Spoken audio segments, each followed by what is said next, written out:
Cipher case और नैब Toshakhana case की Adiala jail में समाअत है। लास्ट हियरिंग के ऊपर 4 तारीख को कॉपियां तकसीम की गई थी। उस ऑर्डर को हमने इस्लामाबाद हाई कोर्ट में चैलेंज किया है और आज फर्द जुर्म के लिए ये डेट मुख्तस की गई है। लग यूं रहा है जैसा कि ट्रायल कोर्ट ने एक अंदिया दिया है कि 4 हफ्तों के अंदर ये ट्रायल जो है इस्लामाबाद हाई कोर्ट ने डायरेक्शन दी हुई है तो ये ख़त्म किया जाएगा।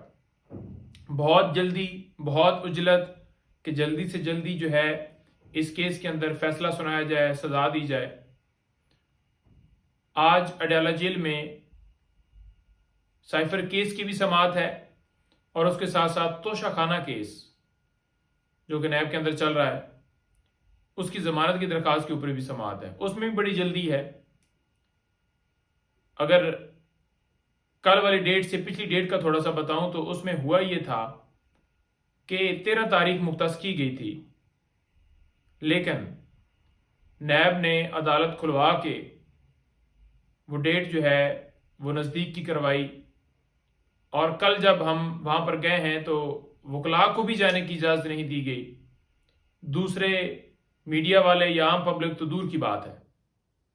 तो आज उस केस की भी समाअत है।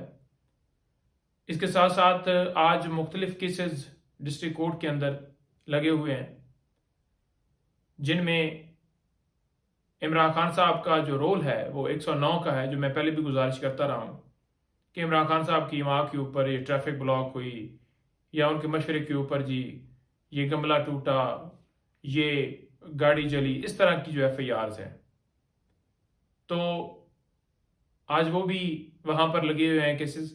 उसके साथ साथ जो तोशाखाना केस के रिलेटेड जेली रसीदों का केस है वो भी आज डिस्ट्रिक्ट कोर्ट में लगा हुआ है जिसमें बीबी साहिबा और खान साहब के ऊपर FIR दर्ज की गई है।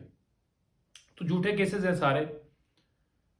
आपने उसकी मिसालें ये भी देख ली कि 9 मई के हवाले से जैसे फ़रख फरीद बलोच साहब ने फैसला दिया और बड़ा वाज़ेह कर दिया कि इसमें खान साहब का कोई कसूर नहीं पाया जाता कि कैसे कोई बिहाइंड द बार शख्स है तो वो जिसके पास ना फ़ोन की एक्सेस है ना कोई उससे मिला है तो कैसे वो कह सकता है कि आप जलाओ घिराव करो। तो ये एक मुज़क्का खेज़ बात है।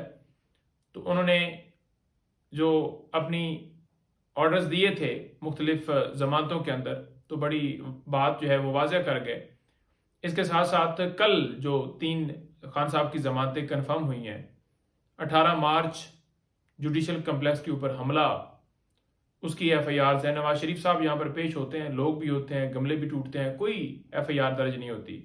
खान साहब जब भी पेश हुए तो उनके वर्कर्स के ऊपर, खान साहब की गाड़ी के ऊपर शेलिंग और लोगों के ऊपर तशद्दुद किया गया। तो बजाय ये कि पुलिस के ऊपर FIR दर्ज होती, लेकिन इमरान खान साहब के वर्कर्स के ऊपर बेशुमार FIRs और खान साहब के ऊपर भी दर्ज कर दी गई। तो वो भी कल कन्फर्म हुई हैं। तो वो भी इसी बात का आपको सबूत देती हैं कि किस तरह से ये केसेस बनाए गए हैं।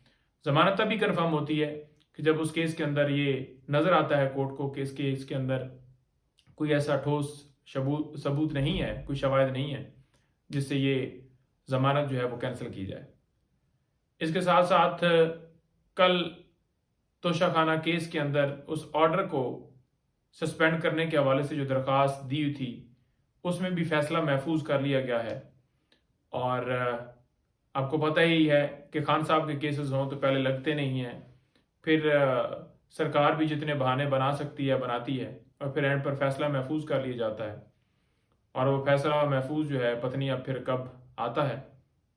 उसके साथ साथ कल इद्दत वाला जो केस लगा हुआ था उसको भी काबिल समाअत करार दिया गया है। तो हमें तो पता था कि ये काबिल समाअत होगा, क्योंकि जिस तरह से पहले मुफ्ती सईद साहब को इस केस के अंदर जनाब लाया गया, प्लांट किया गया, फिर इसी तरह ख्वाब मानिका को उनके ऊपर FIR दर्ज करके तो फिर उनको उठा के और फिर उनको भी इसी तरह से लाया गया है। और ये जितने हथकंडे कर लें, खान साहब सुरखरू हैं और ये कभी सुरखरू नहीं हो सकते। ना इनका वोट बैंक बढ़ सकता है।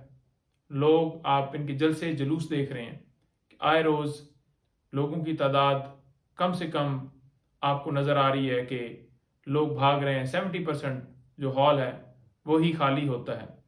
तो उसी मायूसी के डर से मुझे तो ये लगता है कि नवाज शरीफ साहब जो है ना जल्द वो वापस रवाना होंगे। बहुत शुक्रिया।